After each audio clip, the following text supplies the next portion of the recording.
Sophie just mentioned the infrastructure bill. We're talking about very, very strong earnings already.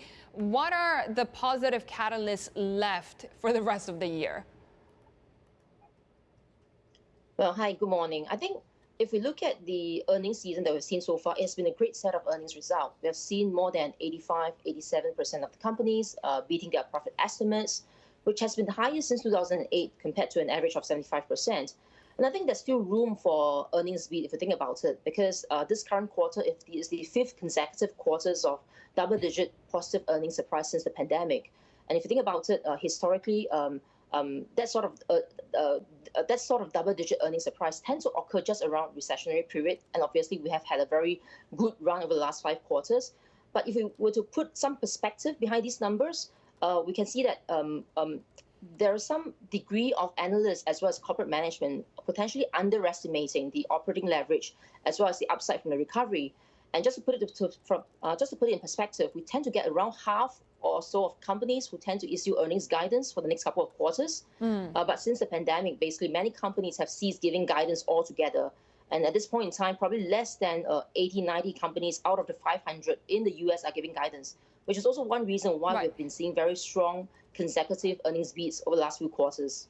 We continue to see strength in the U.S. dollar at a 3-week high right now. We are getting the U.S. CPI print. We could see even further strength. What does that mean for not only companies in the U.S., but also Asian companies? We know that EMs usually benefit from a weaker dollar.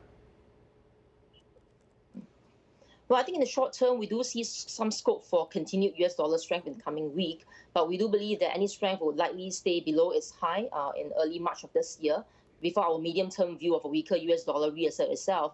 I think what's really key to watch is the Jackson Hole Symposium at the end of the month, where we are likely to hear competing narrative around the Fed policy, U.S. Treasury yield, as well as on risk sentiment. The labor market, for example, have also recovered very, very strongly, given the very strong pace of non-farm payroll that we have seen in the last 2 months, and which also signal that Fed will likely to have made substantial progress in terms of the recovery of the labor market if the non-farm payroll number were to continue at its current pace in the next couple of months going forward.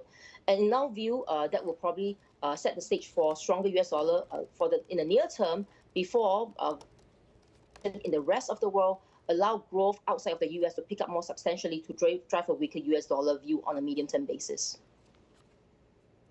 Energy is actually one of the sectors that you like as an investment theme. How does the potential impact of Delta and the weight on growth impact that?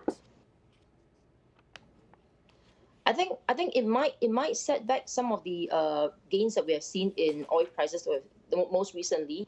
But that said, we do have a positive bullish bias where oil prices are concerned. Our central expectation for oil is around $75 to $80 per barrel. And we do expect that as vaccination continue to broaden out towards the rest of the world, we are likely to see increase in demand for oil, drawing down inventories, and that's likely to boost energy prices overall. And one of our preferred sector is actually the energy equities, because if you look at the gains that they've had this year, they have significantly lagged the 40% gains that we have seen in oil prices. So we do expect there's room for energy equities to play catch up over the coming quarters ahead.